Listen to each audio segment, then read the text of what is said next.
started. My name is Professor Emily Wilcox. I teach at William & Mary, which is a public university in Virginia. And like Professor Kwong said, she and I have been friends for a very long time. I don't know if you know much about her research, but she's actually a pioneering scholar of a type of dance that I'll be talking about today called Dunhuang dance. Has she talked to you at all about her research? No. Okay, well, when we get to that slide, I will mention it, but it's actually the image here on the slide. So it's a type of dance that was developed based on Buddhist cave art located in northwest China. And Professor Kwong wrote the first important book about this topic, published in Chinese, and that's how we became friends, because I also specialize in the performing arts in Asia. So for today, I'm going to be mainly talking about a book that I published called Revolutionary Bodies. And the subtitle, Dancing East Asia, is meant to kind of emphasize one important argument of this book, which is that dance in any one part of Asia is often connected with other parts of Asia, but not maybe in the way we might initially expect. So as I'm going through talking about different aspects of dance in China today, I want you to notice all the times that some kind of transnational connection comes in. It will be happening a lot throughout the talk, and that's going to be one of the themes of the talks today. So in addition to being a professor at William & Mary, I'm also currently a member of the School of Historical Studies at the Institute for Advanced Study. Did anyone see the film Oppenheimer by any chance? So you might remember there's a lot of that film takes place at the Institute for Advanced Study. So there's like a famous scene where he's talking to Einstein on the side of this pond. So I walk past that pond every day. So I'm very honored to be doing research at the place where Einstein worked. So I'm currently working on a new book this year, which is why I'm there. But I'm going to be talking about the old book because the new book is not written yet. But I'll be happy to answer questions about it if you're interested later. And I'll mention it as we go through the talk where it comes in and becomes relevant. So my research mainly focuses on dance in Asia, so that's what I'm going to be talking about today. So Revolutionary Bodies is a book I published in 2018. This is the cover of it. Corporeal Politics is an edited collection that I co-edited with many other scholars in 2020, looking at dance across East Asia. And I'm very honored that the Revolutionary Bodies book actually came out in Chinese translation earlier this year in June. So I just came back from a very fun lecture tour in China where I was giving talks in Chinese about dance in China to scholars in China who are practitioners of Chinese dance. And so it was really fun for them to be able to read the book and engage with it. And then just a couple weeks ago, in early October, I published a new edited collection called Inter-Asia in Motion, Dance as Method, where I invited scholars from all over the world who are looking at dance as a way that different parts of Asia connect with one another. So we're looking at dance in Singapore, for example, in Malaysia, in India, in Japan. Believe it or not, there's actually a Bollywood dance competition held every year in Tokyo, where Japanese dancers, primarily Japanese women, get together and compete in Bollywood dances, which of course you probably know, Bollywood is a kind of popular cinema from India.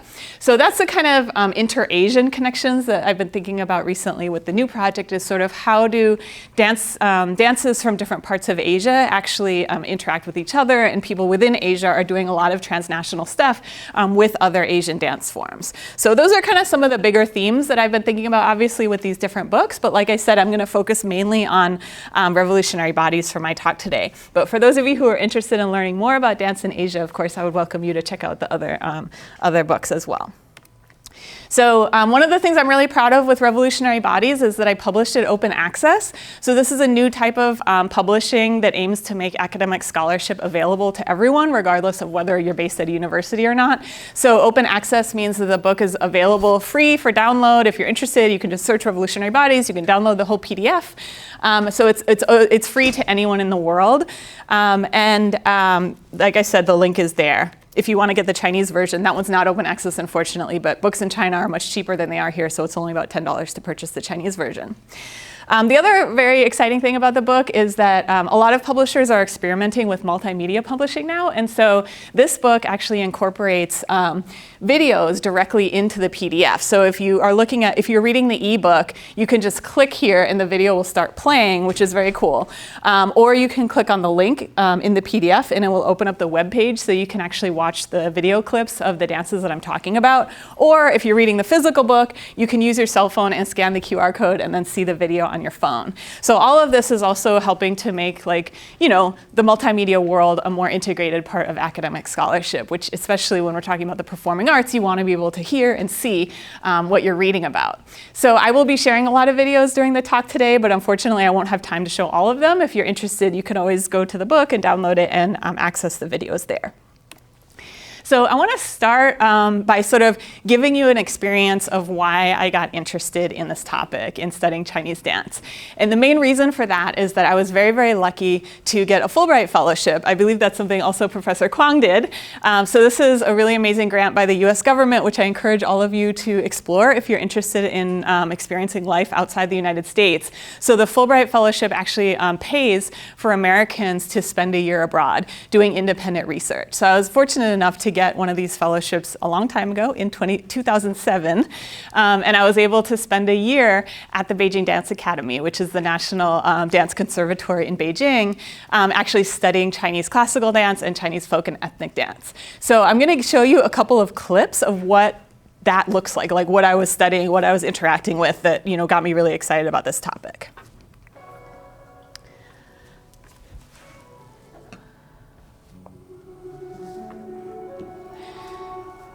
I'll skip ahead a little bit. So these are actually dancers who are the equivalent of high school age in the United States. So in China, dancers who want to become professional dancers actually move from regular education to a conservatory setting, usually at the end of elementary school. So these dancers are professionally trained. They've been in the professional dance conservatory full time, living on campus away from their parents since they were around 12 years old, and now they're about to graduate from this conservatory high school.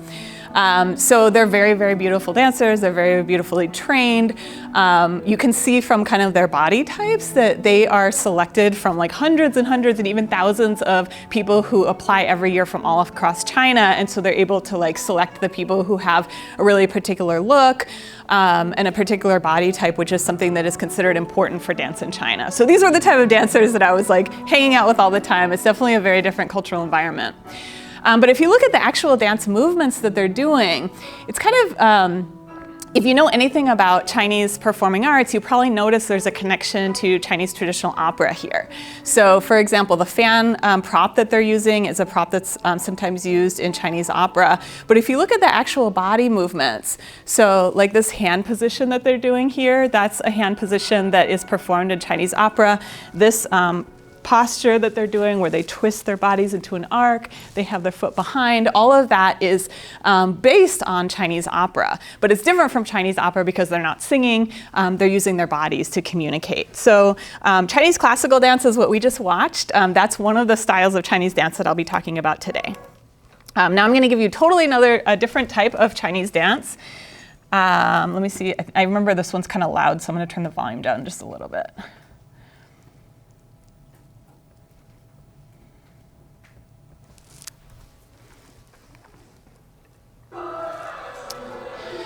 So all of these were videos I took when I was doing field research in China. So this one I took in Xinjiang, which is an area of China located in the far northwest. It borders Central Asian countries like Kazakhstan and Uzbekistan.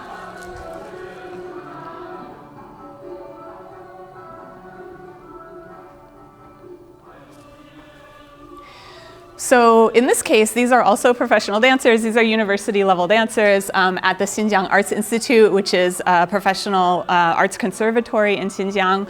Most of the dancers here come from what in China are known as ethnic minorities. So they're not part of the majority Han Chinese population. They are part of the different ethnic groups that live in the northwest part of China. Many of them are Muslim. So for example, Uyghurs, Kazakhs, Kyrgyz, etc.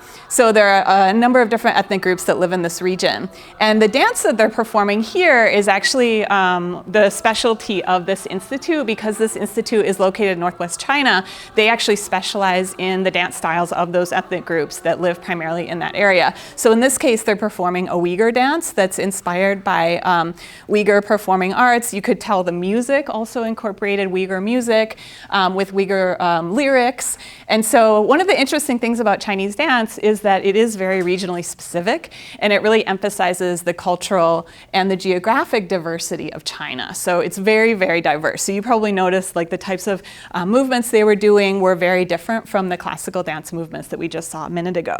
So this is also a style of Chinese dance that I studied when I was at the Beijing Dance Academy. So let's take a look at another one. So this is also from a different region of China. It's from Inner Mongolia. So also a professional arts conservatory located in Huhehaote or Hohat, which is the capital of Inner Mongolia. And let's take a look at what this looks like.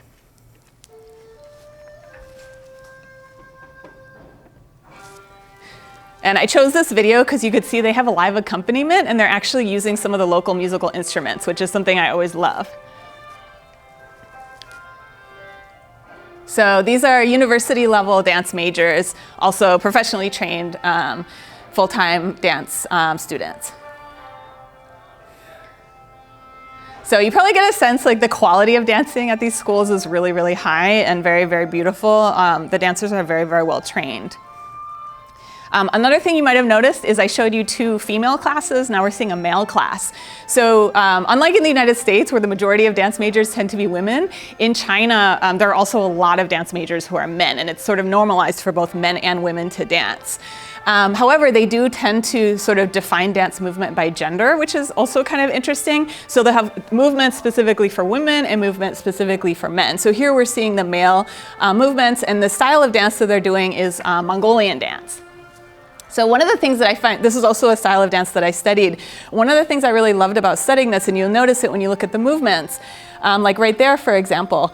I'm guessing probably most of you have never been to Inner Mongolia, but it's a part of the country that is really known for its plains and grasslands. So if you've ever been to like Wyoming or Montana, or you've seen it on television, it's like this kind of place where you can really see off into the distance. So a lot of the movements they were doing, I don't know if you noticed, they would have movements like this, where they would like look off and gaze into the distance. And they would also have some movements like this, where they're actually imitating Mongolian wrestlers. When they walk into the ring, they kind of have this like strut that they do. And they have things like this, where they're like looking off into the distance, or they might like imitate the wings of birds that you see on the grassland. So it's really interesting. I really love Mongolian dance because the teachers always kind of give you these visual descriptions. Like imagine you're standing on the grassland, imagine you're looking out and there's like a herd of horses in the distance. And so it's meant to actually convey that kind of spatial sense of belonging to a physical geographic location through the dance movements.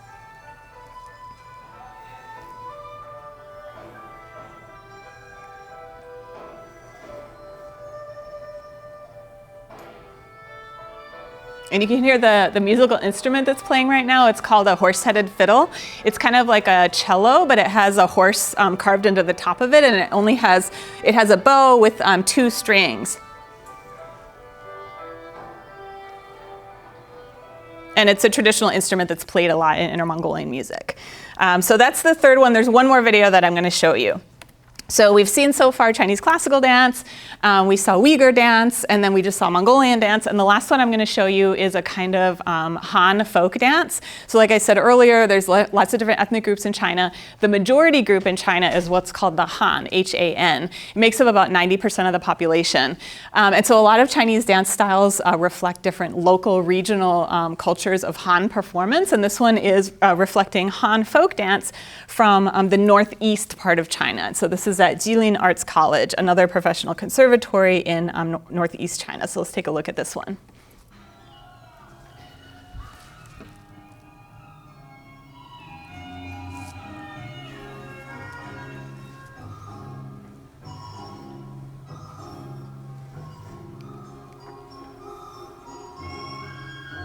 So the red fabric that they're holding onto is a kind of a very common prop used in Chinese folk dance. We usually translate it as a handkerchief, but it's like a piece of fabric that's sewed in circles, so you can spin it around with your hands, and it takes a lot of practice, of course.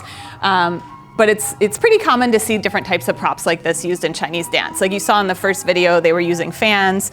There's also dances that use swords or like long silk sleeves or silk streamers. So this particular style of dance is actually based on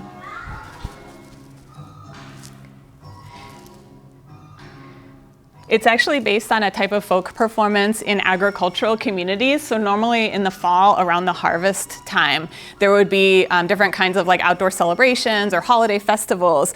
And so this is actually inspired by the type of dances you would see being performed like out in the village square, for example, by itinerant local performers as kind of like a celebration. So it has that happy feel, and it also has a more lighthearted overall kind of tone.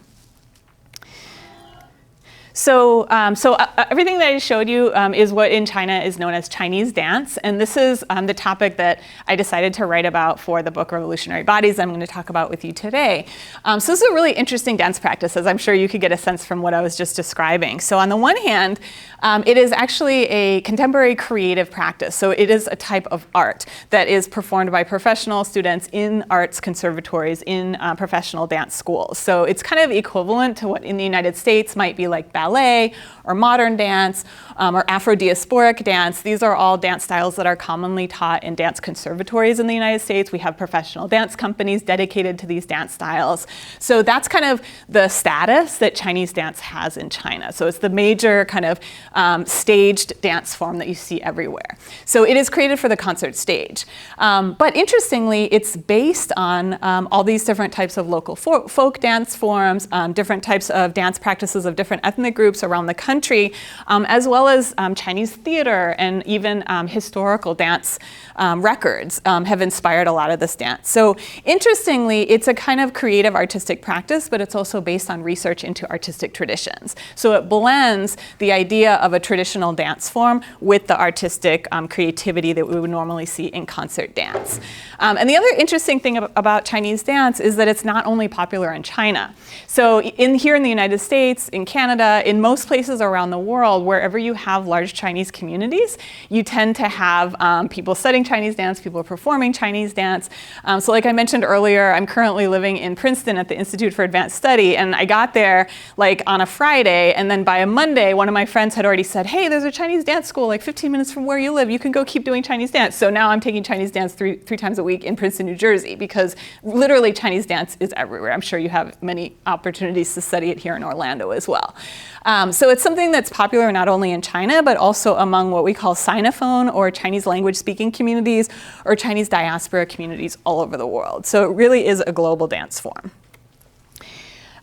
So just to review, I just told you about Chinese dance as a whole. Normally, Chinese dance is divided into two major subgenres. So Chinese national folk dance, this includes like the Uyghur dance I showed you, the Mongolian dance I showed you, as well as the Han folk dance. So it's folk dances as well as ethnic minority dances.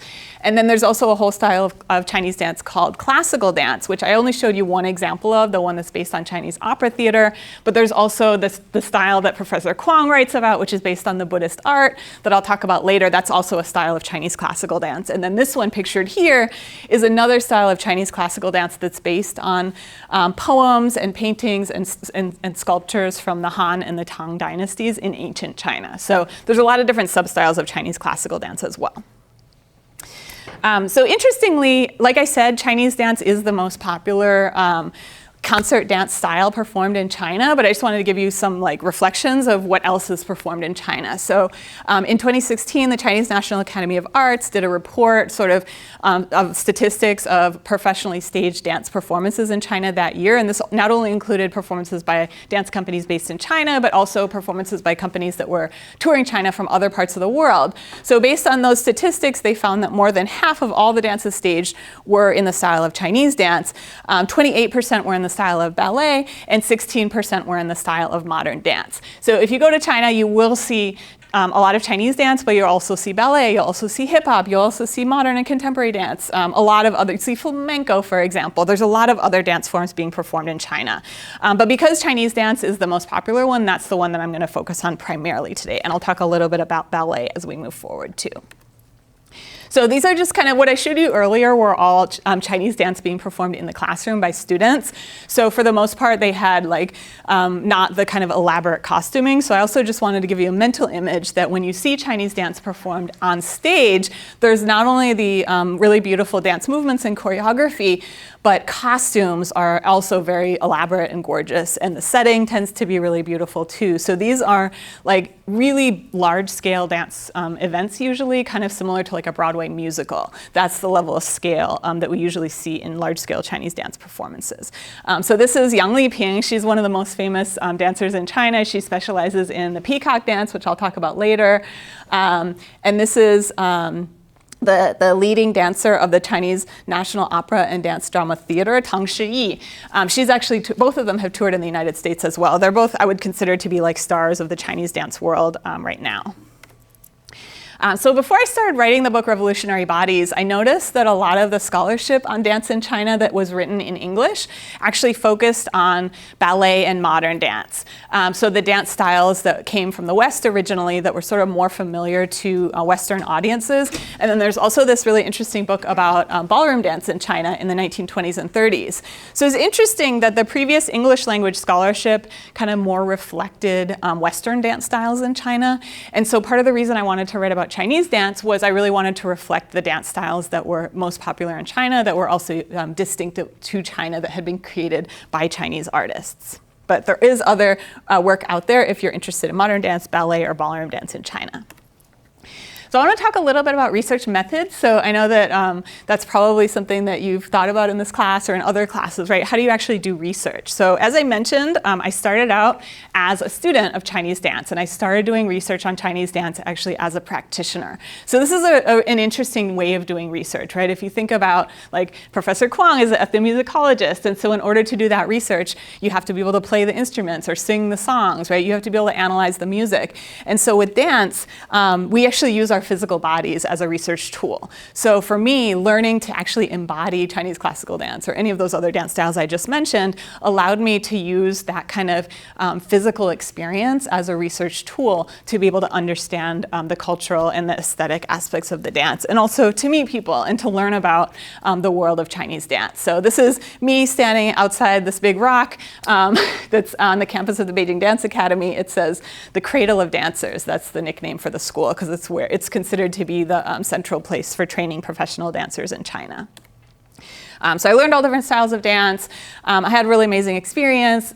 Have a ton of friends and teachers that I met during that time.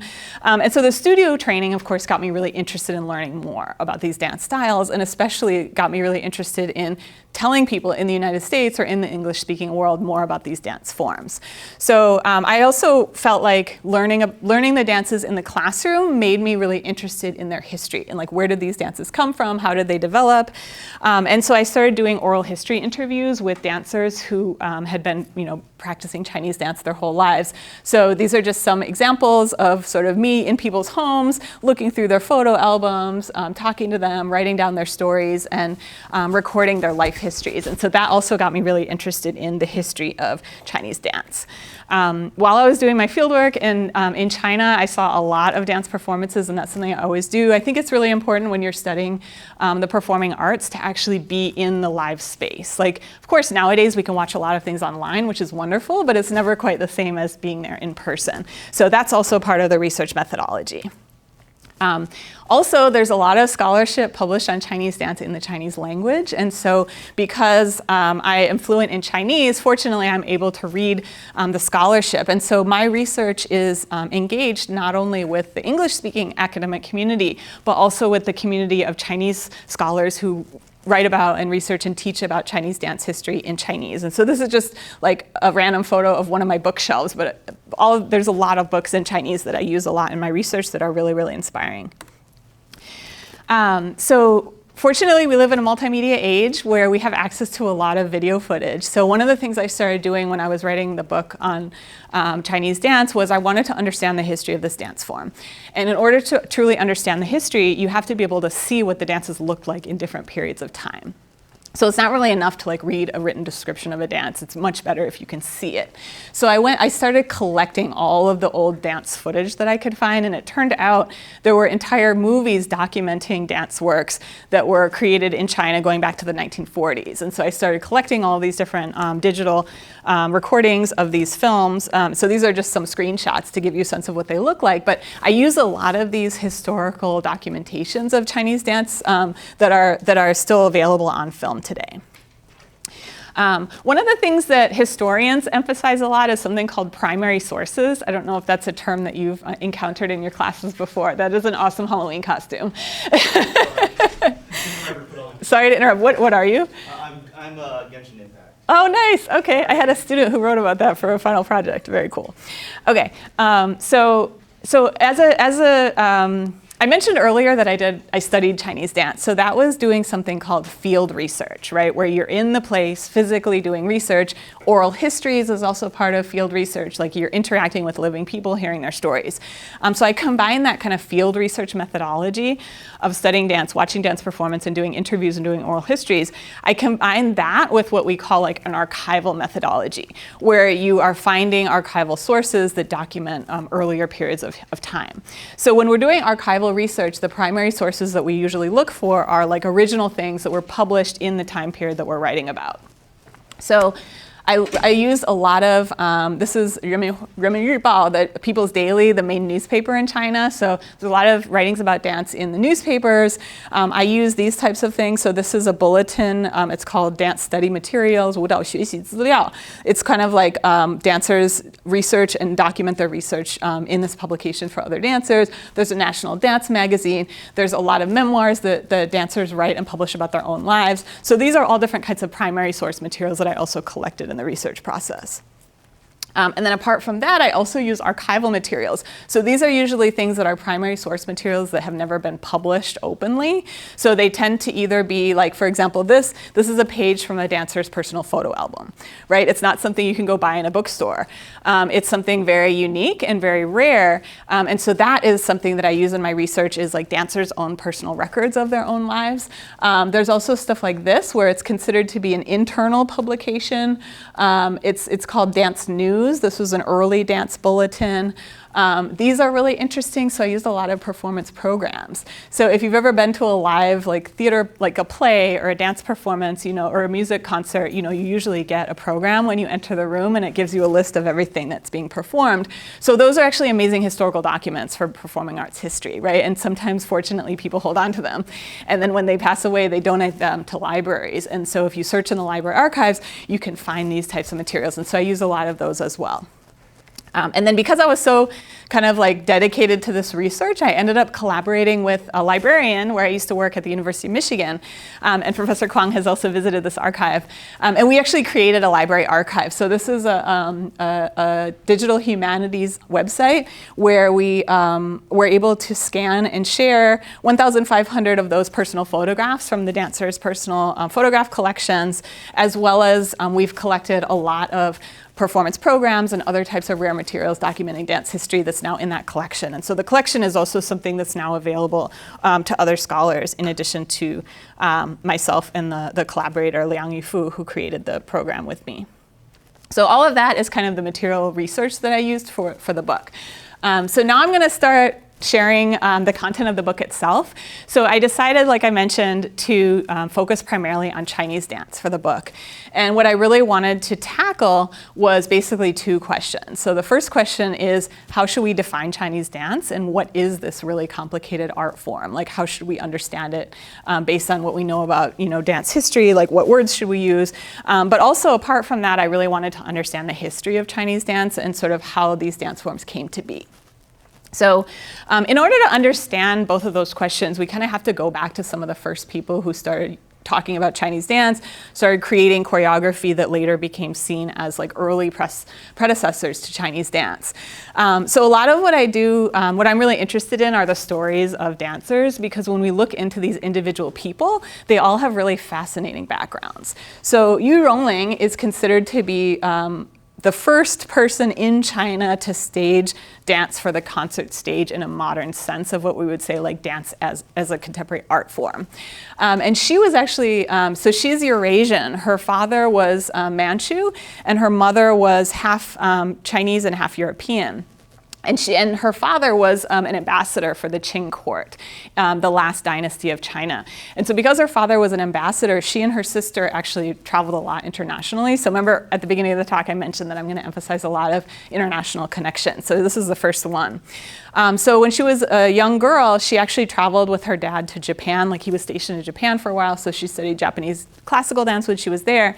And then he was stationed in Paris. So when she was a teenager, she actually danced with Isadora Isadora Duncan, who, if any of you know anything about modern dance history, Isadora Duncan is considered to be the founder of Western modern dance. And so it's kind of amazing that this, this woman from the Qing court in China actually was one of the dancers for Isadora Duncan when Isadora Duncan was developing modern dance. So there's actually a new book that has a whole chapter on Yu Rongling that's really fascinating, sort of thinking about how we need to rethink our understanding of Western dance history, because at the conception of what we now consider to be Western modern dance, there were Asian dancers, like they're doing it, and they were the ones embodying it, and they were the ones helping to create it. So, so maybe we shouldn't call it Western modern dance, maybe we should call it global modern dance. But she was there. She came back around around 1904, so this is over 100 years ago. Around 1904, she came back and she started staging her own solo dances in the Qing court. So this is during the last years of the Qing dynasty, when China actually had a female Empress Dowager, Empress Cixi. And Cixi was really interested in these new dance forms, especially because they reflected new ways of representing the female body. And this was like a theme of the time that people were really interested in. So she created, like you can see here, she created these solo dances that she performed in the Qing court, and she created like Egyptian dances and Greek dances, but one of the dances she created was a Chinese dance. And so she's one of the first people to sort of have this idea that we should create dances that represent China, and she tried to do that. Mei Lanfang is another person who played an interesting role in this early period. So he was a professional actor, and at that time, women were actually not permitted to perform professionally in Chinese opera companies. This is in the early 20th century. And so he was what's known as a male dan. So dan is the word for a female character in Chinese opera. And so the female characters would be performed by male actors. So he was a male actor whose job was to perform female characters on stage. And he was very, very successful, very, very popular. His name was Mei Lanfang. And one of the things he did was he expanded the role of dance in the female theatrical characters. So he would take like a very popular character, like for example, a tragic character or a hero character, and he would choreograph new dance movements to expand the expressivity of that character's role. And that was one of his big contributions. And so he actually made dance a more important part of Chinese theater, and he'll come back in the story a little bit later. So he's also kind of one of the early people who was brainstorming this idea of how can we make dance a more prominent part of Chinese performance culture. And then the last person who's an interesting predecessor is Wu Xiaobang. This is this guy here. So he was part of this generation of Chinese people, especially younger students in the 1920s, who really wanted to modernize China. And one of the ways that they sought new knowledge to introduce new ideas to China was by studying abroad. And so when he was a college student, he graduated from college, he lived in China for a few years, he started working, but he really wasn't, he felt like it was kind of, he wasn't learning what he wanted to learn. So he actually went to Japan, which was really common for Chinese students at that time. So in 1929, he went to Japan. He was originally, I think, going to study violin. But he saw a dance performance on a college campus that really inspired him. He decided to study dance. And at the time, this is in around 1929, 1930, Japan was also modernizing a lot and really transforming its society. If you think about global history, this is in the years leading up to Nazism and World War II. And one of the things that happened in Japan was there was a lot of cultural interchange with Germany. And you know, Germany ended up being part of the fascist powers during World War II. But this was slightly before that. But because of that connection, Wu Xiaobang ended up being exposed to German modern dance in Japan at this time. He studied German modern dance. He's actually performing it here. This is a photograph from 1935 where he studies in Japan for about 6 years. Then he comes back to China. He tries to promote this new style of modern dance that he learned in China. So this is a photograph from the first performance he did in Shanghai, which was a very westernized city in Shanghai in China in 1935. He only had 2 audience members. It wasn't very popular, and it wasn't very successful, but he started this process of introducing Western modern dance to China at that time. So he was also one of the precursors. So in the book, I argue that those 3 people kind of helped to lay the foundation, but the people who actually were the ones who actually created Chinese dance were the people that I'm going to tell you about now. And they're also, each one of them is very, very fascinating. So in the book, I argue that the most important founder of Chinese dance is Dai Ailian. She was not born in China. She was born in Trinidad. So she was from what we call the diaspora, right? The diaspora refers to people from a country who are living outside of that place. So she was part of the Chinese diaspora in Trinidad. You can see the location of Trinidad here. It's an island just north of Latin America, of South America. And she didn't speak any Chinese growing up because she was a third generation Chinese, so her family had already been in Trinidad for several generations. And she started studying ballet when she was a little girl. She was the only non-white student in her ballet class, and her mom had to actually make a special deal with the teacher to even allow her to take the class. So she, from the very beginning, was breaking boundaries, even by being a young Chinese girl studying ballet in that time. This was in the 1920s as well. Then, because of family reasons, her mom ended up taking her and her sister to London. So they moved to London, and she continued studying ballet in London. She also started studying modern dance, and she actually became a professional dancer in London.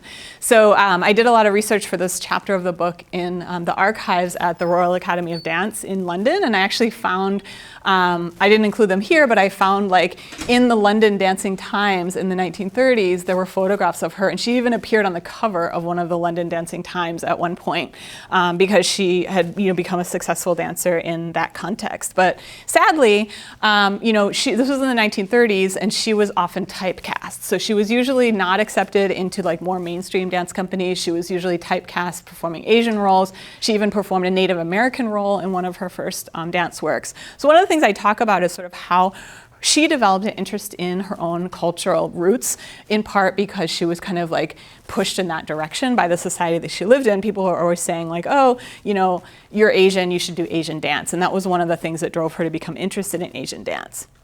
So when she was 24 years old, she decided, okay, I'm going to China. She had never been there before, but she said, I want to find the true Chinese dance. This was also, by the way, in the middle of World War II. So war was breaking out, but because of the war breaking out, there was a special funding for Chinese students who were studying in London to be able to be repatriated to their home countries. She wasn't a Chinese student studying in London, but she was able to get one of these grants to pay for her trip. So she went to Hong Kong. And then from Hong Kong, she went into China in Chongqing, which I'll show you in a minute. It's a city in southwest China. And so in 1942, she moved to China. She started her career. She ended up founding Chinese dance in China. So it's a pretty incredible story. And I'll talk more about her in just a couple minutes. So at the same time that she was doing all that, another very important person in the history of Chinese dance was also traveling the world and dancing and eventually coming back to China. So her name is Kambar Han. So she is ethnically Uyghur. So this is a Turkic ethnic minority group, primarily in northwest China. She was actually born in Kashgar, which is one of the cities located on the far northwest border of China. She grew up in a pretty poor family, and at that time, this was in the 1920s, the Soviet Union had been founded, and there were actually more work opportunities in Soviet Central Asia. So her family were migrant laborers, and they migrated through different parts of Central Asia looking for work. So she ended up going to elementary school in Soviet Union. She ended up learning Russian, and then sadly, her father passed away when she was around 13 years old, and her mother couldn't afford to raise all of they had 8 children or something. And so the mother sent her and her sister to a local dance school because the dance school provided room and board. And also, if you think about at that time in the 1920s, it was actually very controversial in Muslim communities, which is where they were living. They were in Uzbekistan at the time. It was actually very dangerous and very controversial for women to perform publicly. So not a lot of the local members of the local community were willing to send their children to the dance school. But because of their family situation, her mother ended up sending her and her sister to this dance school. Turned out it ended up being a dance school that was led by one of the most prominent dancers in the entire Soviet Union. She was an Armenian in Uzbekistan who established a lot of Central Asian dance forms. And so Kambar Han got an excellent dance education there. She was very, very good, and so she was recruited to Moscow. She ended up dancing in the Kremlin. She danced next to some of the most famous Soviet ballerinas. And she studied there for 2 years. By the way, she also had a daughter during that time. So she was bringing her daughter with her as a single mom, performing in the Kremlin. So her story is super interesting. And then she decides that she wants to go back to Xinjiang, where she's from, because that's where a lot of her relatives still are. And she really feels a strong family tie. So she divorces her husband, she moves with her mom and her daughter back to Xinjiang, and she ends up settling in Urumqi. This is in the same year, in 1942, the Dai Ailian moved to China, and both of them ended up founding early forms of Chinese dance during that period in the 1940s. So she's the second important person in the history of Chinese dance that I talk about as like the founders of Chinese dance. So the third one is also super interesting because she's not Chinese at all. So one of the things I argue in the book is that Chinese dance itself has a global history and is very, very diverse. And you can see that reflected in these different people, right? We have Dai Ailian, who is from the diaspora. We have Kambar Han, who's an ethnic minority, a Muslim woman. Then we have here Cheseng He. So Cheseng He is Korean. She's not Chinese. She grew up in South Korea. Similar to Wu Xiaobang, when she was a teenager, she also wanted to like broaden her horizons and like learn about things outside of her home country. So she moved to Tokyo, same place that Wu Xiaobang went, which was, it was considered to be like the most cosmopolitan city in East Asia at this time. So she went there in the 1920s. She started studying modern dance. Same thing as Wu Xiaobang. She started studying modern dance in Tokyo in the late 1920s. She was very glamorous, so you can see like she ended up becoming a fashion model. She ended up becoming like a superstar in Japan, but she was primarily a dancer. So these are some of her early dance images. She was about my height, so I'm about 5'6" or 5'7", and that was very tall for a woman in East Asia at that time. So she kind of like made a huge splash in the performing arts world. And one of the interesting things about her is that, so for those of you who know about East Asian history, during this time, Japan was expanding and becoming a colonizing force in East Asia. So she actually grew up as a colonial subject. So she was Korean. Korea was occupied by Japan when she was a kid. She was actually born the year after. She was born in 1911, and I believe it was 1910 that Japan started its occupation of Korea. So her entire childhood was spent in Korea, but like under Japanese occupation.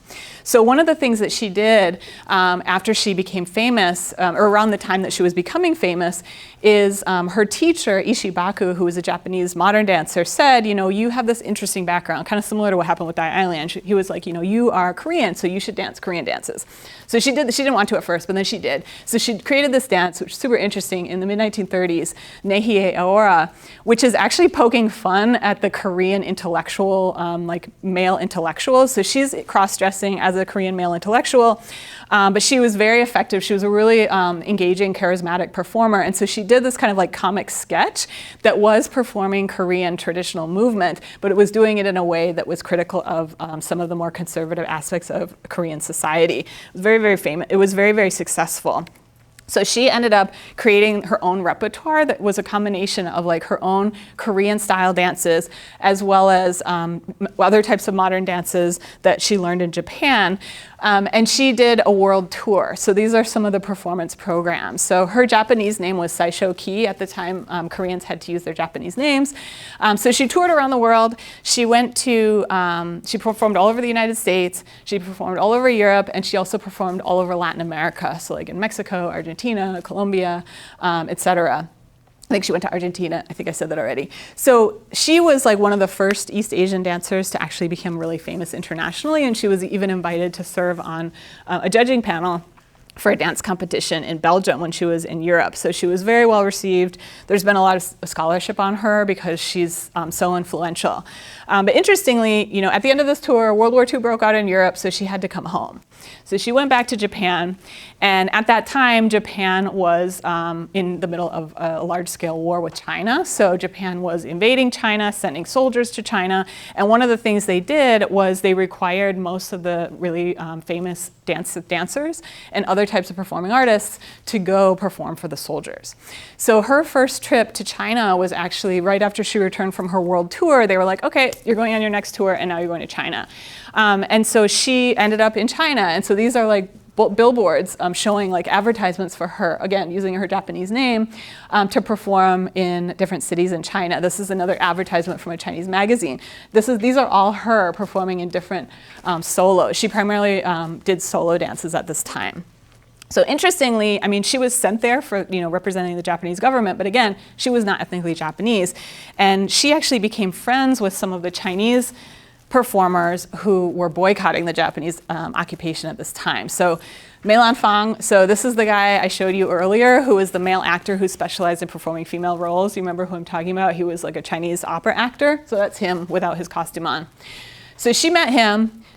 They like became really good friends, and they started exploring this idea of what if we created a dance form based on the movements of Chinese opera. That was like what their common interest was, and so that's what they did. And I'll come back to her in a minute. So she, like I said, she's not ethnically Chinese, but because of this really complicated background, she ended up in China. She was really interested in the possibility for developing dance in China, and so because of that, she ended up also becoming one of the founding figures of Chinese dance. And the last one that I see as a founding figure is Liang Lun. So Liang Lun was born and raised in China. He was a student of Wu Xiaobang, the guy who studied German modern dance in Japan. So he got really into modern dance when he was like a teenager, and that was also during the wartime. So he was from Guangdong or Canton province in southern China. He, like a lot of people at that time, they basically fled. People who lived along the coasts in China, a lot of them ended up fleeing during the Japanese invasions, because the Japanese invasions were mainly along the coast. So he fled here to Kunming, which is in southwest China. And while he was there, he started getting interested in the dances of the different ethnic minority groups in that region. So he created dances like this and this, which were based on collaborations that he did with local ethnic minority people. At the same time, he also created dances like this, which were more like contemporary dance works that were actually critiquing the wartime problems. Like there was a lot of inflation in China at this time. People were struggling to buy food. And so he did a lot of more like activist, what we might today consider to be activist choreography that was critiquing the wartime government in China and like trying to push for new policies. So, so he started creating this type of choreography in Southwest China. And then he toured it as part of this performing arts tour to the diaspora in Southeast Asia. So they went to Thailand, Hong Kong, and Malaysia on a 2-year tour. He also got inspiration from local South Asian or Southeast Asian dances. Like this is a piece he created based on Burmese dance. And then they went back to China, and he ended up becoming one of the people contributing. So you can see from all 4 of these people that each one of them is bringing some kind of transnational knowledge to their creation of Chinese dance, right? With Dai Ailian being raised in Trinidad and being a professional dancer in London, Kambar Han being trained in Uzbekistan and dancing professionally in Moscow, Che Seung-hee being from Korea, training in Japan, and then doing this international world tour, and then coming back and dedicating a lot of her energy to researching dance in China, and then Liang Lun bringing dances that he had created in China to Southeast Asia, and then coming back. So one of the things that I find really interesting is that like something like Chinese dance, which is very nationalistic and it's representing Chinese culture, it has this really complicated backstory, and that's part of what I talk about in the book. And I think that's part of what makes Chinese dance so interesting. Is it's actually really taking inspiration from a lot of different experiences. And it's not, only, a completely traditional form. It's something that's very contemporary that really reflects China's actual global culture in the contemporary world. So in the book, I argue that, like, coming back to the question I mentioned earlier, like, I'm interested in the history of Chinese dance, but I'm also interested in like how should we understand Chinese dance, right? How should we define it, and what actually is Chinese dance? So I argue that we can't really define Chinese dance as any one thing, but we can identify certain principles that have been important for people who are doing Chinese dance and that continue to be important. And so I call these the core commitments. So one of the principles that really motivates people creating Chinese dance, and that you can find it throughout time in the history of Chinese dance, is that all of these people were really invested in this idea that Chinese dance should not be copying dances from other places. So they really had this strong idea that I call kinesthetic nationalism. So they believed that China is a really rich country and has a lot of its own cultural resources, and therefore Chinese dance should have its own aesthetic form that draws on these local resources. So that was something they were really passionate about, to this day, they continue to be very passionate about. Part of the reason that I made this the #1 core commitment when I was trying to think about like how should we define Chinese dance is that when I was studying at the Beijing Dance Academy back, I told you I was a Fulbright field researcher there, there would be like these constant debates on campus. It's like every time you had like a master's thesis defense or like an undergraduate student honors defense, somehow like the professors would end up getting into this like debate over whether or not this is Chinese enough, or like if they had a new choreography that they staged. Like the big issue that everyone was concerned about is like, but is it Chinese enough? It has too much ballet, it's too Western. Like that's what they were always debating about. So I knew from my own fieldwork experience that at least in the contemporary moment, this was something that people felt very passionate about. They really wanted to create dances that reflected what they considered to be Chinese culture, and they wanted it to have its own form. And this is a point of pride, right? We shouldn't be copying others, we should be creating our own dance forms, and we should be proud of them. So that's something that I found when I did this historical research. I found that something that I could trace back in time to this. It was something this early generation was also very passionate about. So that's the first point. The second point is one of the things that I found in my field research in China today that I also found throughout history was that Chinese dance has always been very diverse. And I think this is really interesting because if we think about, in the context of the United States, if there was like an American dance form, how likely would it be in the 1940s or the 1950s that American dance form would be reflecting Native American dance, African American dance, Latinx dance, right? Maybe it would be, maybe it wouldn't be. But in the Chinese context, I found that there was this really strong commitment to representing ethnic diversity, like even in the early years in the 1940s. And so this is something I thought is very important and is something that we need to kind of like see as a core component of this dance form. So I call that in the book ethnic and spatial inclusivity. So not only is it representing the different ethnic groups, but there's like specific dance forms to represent each province. So it'd almost be like the equivalent in the United States if we had like that imaginary American dance, if we had like, a Wyoming dance and like a Virginia dance, right? That's kind of how it's set up in the Chinese context, that there's like a dance form that represents each place. So that to me was also really interesting and something that I think is distinctive about this dance form. And then the last one, this also kind of came out of my experience of studying Chinese dance because I would always get asked, especially when I came back to the United States and I started presenting on my experience in China, I would always get asked, wait a second, is this traditional dance or is this contemporary dance? And I had to like explain like it's actually both.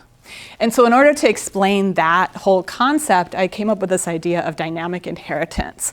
So the idea, according to people in the Chinese dance world, is that Chinese dance is based on research into Chinese dance traditions, and it does inherit cultural traditions, but it's not stuck. It doesn't have to stay the same way forever. It's not like if they perform it this one way, it always has to be performed that way. So that's why it's called dynamic inheritance. So when I was doing my research, people would always emphasize that, if you imagine like a Chinese choreographer creating dance works, they would say like, I'm a Chinese person, I can interpret this for a new generation and it's still Chinese and it's still inheriting our cultural traditions, but I'm making it like attractive for the contemporary audience, and that's like my job as an artist. And so I define that set of concept as dynamic inheritance, where people have the agency to reinterpret their own traditions and they see this as normal. And they see this as something that's like part of the normal process of performing a traditional art form, is adapting it for a modern audience. So these ideas came out of like a lot of this archival research of like digging back and trying to see like how were artists writing about what they were doing, because I think it's really important when we write about artists to try to understand from their own perspective, like what did they say? What did they tell us, right, that they're trying to do? So I'll give you a couple examples of that. So this is an example where I think we see Dai Ailian, the dancer from Trinidad, kind of articulating this idea of kinesthetic nationalism very early on in her career. So in 1946, she staged this really important event in Chongqing, in the wartime capital, that was like written about a lot in the newspaper. So this is actually an original newspaper about the event, a newspaper story about the event in the Central China Daily, like the national newspaper at the time. And here, right here, you can see in this rectangle, there's an essay that she put to explain what she was doing. So this is just a section from the essay. So she says, when she first got to China, she established this Chinese art society where they were trying to create Chinese dance dramas. She said, the narrative content was in Chinese. Like the stories were Chinese, the performers were Chinese, but like she's reflecting on her own experience. She said, I really still don't think this was really Chinese dance drama. And the reason, she says, is that they were using foreign techniques and footwork to tell the story, like using a foreign language to tell a Chinese tale. This is her writing about it, right? And she says this was obvious to the audience. And so we can say that what we've been doing is the first step in establishing dance as an independent art in China. But as for creating, quote, Chinese dance, and she used that word and she put it in quotes, this was not the right direction. So here she's telling us, before I got here, I mainly studied ballet and Western modern dance. That's what I was doing. But for her, she felt like she was using a foreign language. And so after this quote, she goes on to say, like, so here's what I think we should do. And she says it very clearly. She's like, China has all these rich dance resources. We should have a team of researchers. We should send them out. We should have them research all the stuff that people are doing in China. And we should use that as a basis to create Chinese dance. So it's very, very clear. Like, she's very explicit about her goals.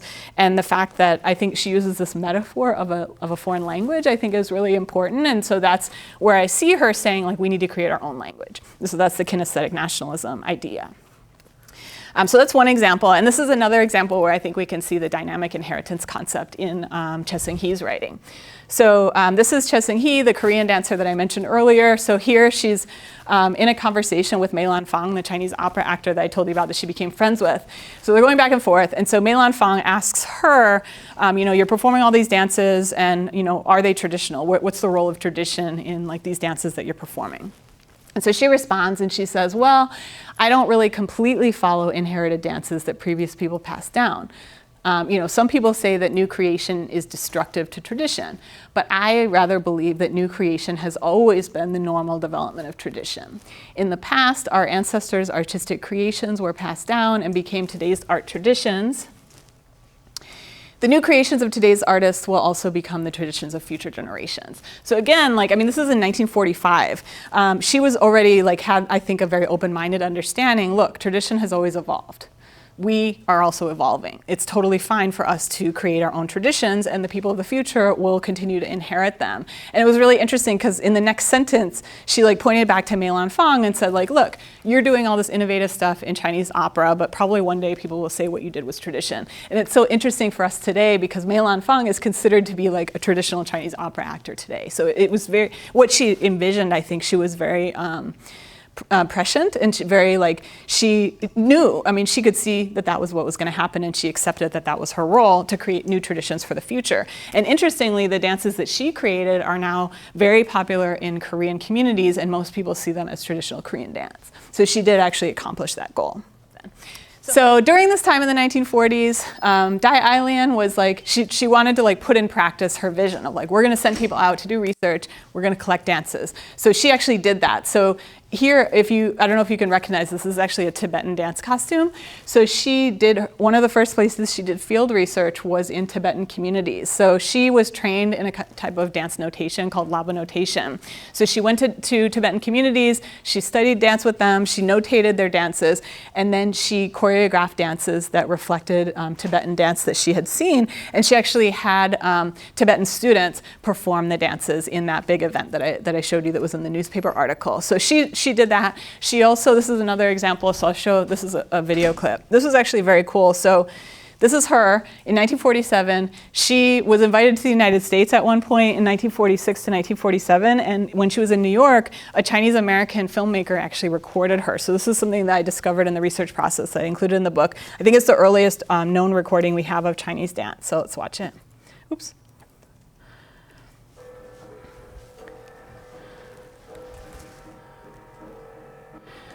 So this one was another example where she went to collect local dance practices. So she was watching this local theater performance in Guangxi in southwest China, and she saw a theater performer performing a scene that incorporated this interesting prop where it makes it look like one person is playing two characters. So her legs are meant to be performing the man, and then her upper body is meant to be performing the woman riding on his back.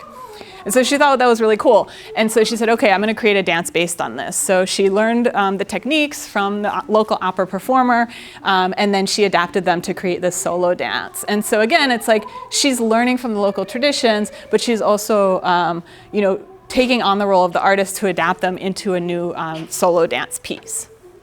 And then she performed, like I said, she performed this in New York, and then it was made into a film. So she was doing her best to like discover things that she thought were interesting in different parts of China and then create dances so that she could embody this like what she considered to be a more local language of dance. At the same time, this is Kambar Han, the Uyghur dancer that I mentioned earlier. So she ended up touring China as part of this tour of Xinjiang music and dance. And she was also recorded in a documentary film. So we can watch this really quickly too.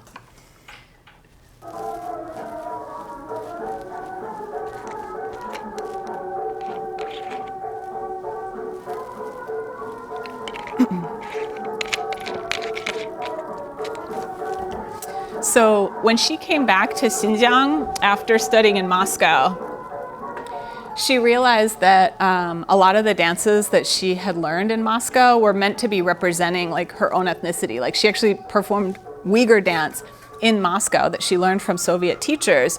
But when she came back to Xinjiang, in her memoir, she says that like she performed some of these Uyghur dances for her family members. And her mom in particular was like, oh my God, like that is not Uyghur dance. And she didn't even know her mom could dance, but her mom was so annoyed that her mom like stood up and started dancing for her. And so she had this moment of reflection where she realized like, oh, I learned these dance forms in the Soviet Union, but actually I'm from this place. I should learn the dances from the people in this place. And she started doing her own research in Xinjiang. And so this is one of the dances that she choreographed based on field research that she did in Xinjiang. So it's kind of blurry, but she's actually holding plates and chopsticks. And so this is a dance that she saw being performed at like a banquet. So it would be like people getting together, drinking, eating. Someone would stand up and do an improvisational dance, just kind of like as part of the party. And she thought, wow, that is really beautiful, and that could represent Xinjiang dance. And so she adapted that into this really piece that became really famous stage performance. It's still taught in the Xinjiang Dance Academy today. So that's the type of thing that she did. Very similar, like finding local dance practices and then adapting those for the performance stage. And then lastly, we can watch some of the earliest archival video of Che Seung-hee, the Korean dancer that was doing very similar type of experiments at this time. So Che Seung-hee did a series of dances based on Buddhist art. So it's kind of the predecessor to what Professor Kwong writes about. So this is called the Bodhisattva dance. So it's really interesting actually because it was pretty scandalous for a female dancer to be dressed like that on stage and to not be seen as like a quote unquote sex worker, right? But to be seen as an artist. And so one of the contributions that she made was sort of bringing this idea that like women's bodies could be a form of art and could be presented as a representation of Asian culture. And so in this case, it's a representation of Buddhist culture, which is considered to be something like very refined. She also created dances like this. So this is based on Korean shamanism, which was a type of local religion in Korea that was normally practiced by women. She adapted that image of the really powerful like shaman in Korea into a dance piece. This is one that she created based on Chinese story. So she's actually performing a Chinese woman in this role, like an ancient Chinese concubine character. So she developed a lot of dances based on different aspects of Asian culture, not only Korean culture. And then she also created dances like this that became really important for later versions of Korean folk dance. This piece, I'll end with this one. So this is called the hourglass drum dance, and this is probably one of the most commonly performed dances of Korean dance in China, in South Korea, and in North Korea today. And she was one of the first people to develop this specific style. So it's actually based on a kind of what they call farmers dance in music, where farmers will do like harvest parades, and they use this type of dance. And she, thought that was beautiful and adapted it for the stage. So I think I'll stop here with this first generation of artists who were contributing to the early history of Chinese dance, but I'm open to any questions that you have. Yeah, go ahead. So I just was curious about, do you have any traditional stories? Because you said like Chinese dance is broken down into like Chinese classical dance and Chinese national folk dance. Are there any specific traditional stories that you really enjoy from those two? Yeah, that's a great question.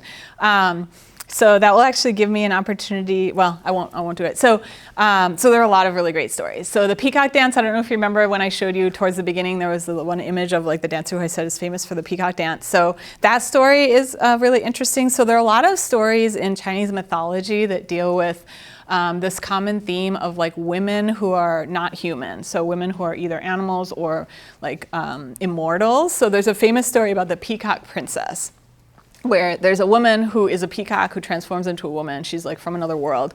She ends up falling in love with a human man. And usually part of these stories is like it's like they can't be together because they're from different worlds, but they overcome it and they're able to like be in love. That's like a typical kind of storyline that you often see. So there's a lot of different renditions of that one. And it's like very beautiful because when you're performing it in dance, like the female character will often have parts where she's like actually a bird. And so she's doing these like I'll show you actually. There's really beautiful choreography that came out of like a later. She's like, yeah. Oh, here we go. So you can just watch this for a second.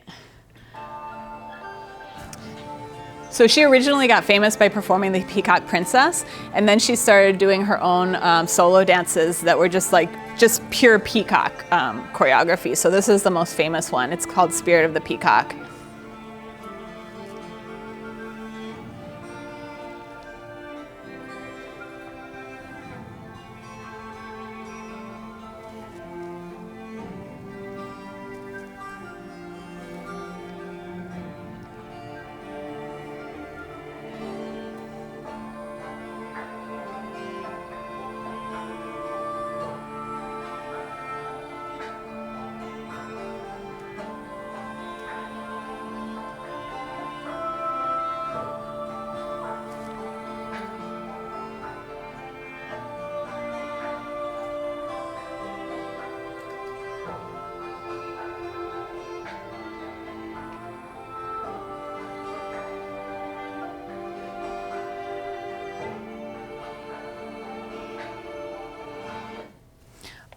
So in chapter 5 of the book, I trace the history of this particular dance. So here you can see, here, she is performing as the Peacock Princess, and this is in 1978, and then she went on, the piece I showed you was created in the 1980s. So that's a really famous one that I really like, and there's a lot of different versions of it. There's also an interesting one called Wang Zhaojun that's about, in ancient China, there was this practice of marrying Chinese women to non-Chinese communities in the border areas as a way to like develop cultural diplomacy and like try to improve relations. So there's like a lot of stories about Chinese women who end up being married to like a Tibetan king or like a Xiongnu king, who's like an early ancestor of the Mongols. And then it's kind of about how they adapt to another culture and then how they deal with homesickness. And so those are interesting too in terms of how they reflect these kind of like cross-border experiences. So yeah, thanks for the question. Yeah. One of the things you had, you kept mentioning was how they would preserve the techniques of folk dance and created new things based off of that. When you were talking about preserving techniques, was that purely mechanical or was that the central idea? And I have a follow-up bit, for that as well. Yeah, that's a really good question. So that's one of the reasons I think, like I mentioned earlier, that oftentimes I would witness these like debates in the dance community because it's not really clear. I mean, in a good way. Like, so what they say is like, well, you have to preserve the style, the fengge. But what style means can be interpreted really broadly. So does the style mean like the specific movement technique? So in this case, like there was a specific movement technique that was performed in the peacock dances of this community. However, it was traditionally performed by men. And then you start having women performing it. And then little by little, you start adapting it. So like the part where she like imitates the peacock, that wasn't in the original technique, but people say, well, it preserves the spirit of this peacock dance concept. So people will interpret that kind of broadly, and it always comes back to ultimately, do the people of that local community accept it as their own? That's one of the standards of success. Like if someone creates something and then the people of that community reject it, then oftentimes people will say like, no, it didn't preserve well enough. But if the people from the community accept it, then they say, well, it was preserved enough that people still feel like it represents them. So it's I would say it's like a more qualitative evaluation. But yeah, go ahead. My experience with folk dance is more of like you said, how they preserve the spirit of it and its acceptance.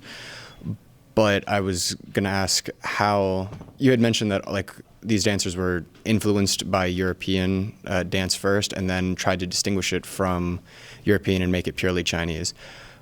The idea that you had just said was still one of the things that, like because I'm a folk dancer as well, I do Greek, but there's one of the core concepts that we also follow is that you're allowed to branch off and do your own thing so long as it's not too far from the original and that other people would accept it.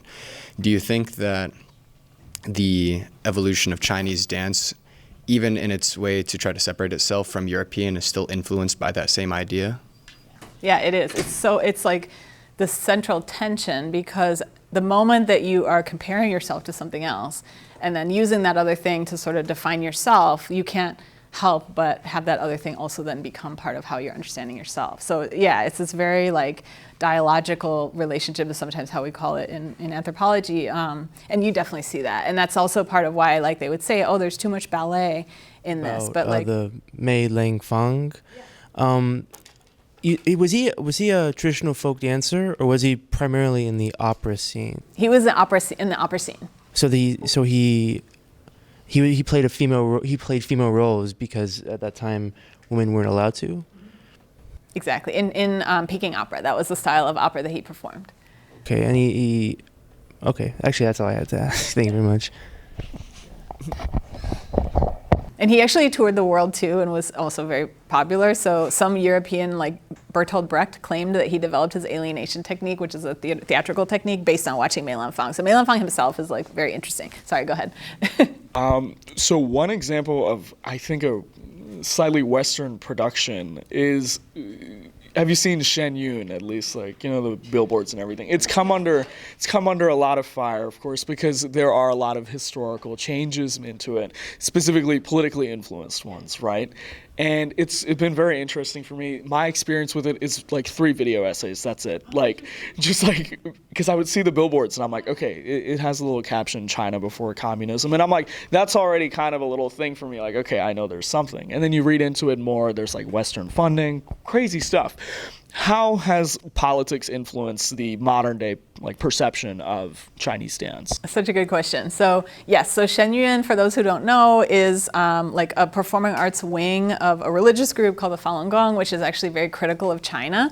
So it's very interesting. They're using Chinese dance to argue that they are performing something more authentic than what's performed in China. And they actually claim that Chinese dance is illegal in China, which I'm like, well, actually, Chinese dance was created by the Chinese Communist government. Like, it's not true. Like, the narrative that they give of history in terms of their representation of Chinese dance history is like completely not true. But they're using that narrative to promote their own, issues, which are more related to like their religious organization. So, but they promote a lot of like far right wing political agendas in the United States. So I agree with, there's a scholar, Yutian Wang, who specializes in research on Asian American dance. She argues that we should understand them as an Asian American dance phenomenon that's reflecting the politics of the United States and US relations with China rather than a reflection of China, and I agree with that.